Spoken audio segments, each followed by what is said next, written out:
कहते हैं कि उसकी कलाई खुल गई, लेकिन कहते हैं कलाई खुल गई, कलाई। आज तो तेरी कलाई खोल दूंगा, कलाई, कलाई नहीं कलाई। ऐसे जो बोलते हैं ना कि उसकी कलाई खुल गई, उसकी कलाई कलाई खोल दूंगा, मैं सारी कलाई खोल दूंगा, कलाई नहीं कलाई, क कलाई, कलाई। अगला शब्द है कलम, पेन।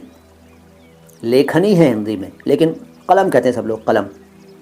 फिल्मी गानों में तो भरा पड़ा है कलम कलम कलम, हिंदी में खूब चलता है। अच्छा, कलम के बारे में एक बात बताता हूँ, वैसे एक बात बोल चुका हूँ लेकिन बात चलिए तो बता रहा हूँ कि कई लोग इसको ना स्त्रीलिंग समझते हैं, कलम को स्त्रीलिंग समझते हैं। कलम पुल्लिंग शब्द है भाई।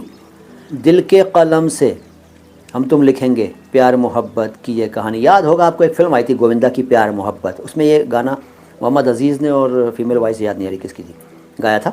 तो दिल के कलम से की लोग, लेकिन हिंदी में लोग कहते हैं की, मेरी कलम, नन्ही कलम ना, ये स्त्रीलिंग शब्द नहीं है, पुल्लिंग शब्द है, मेरा कलम।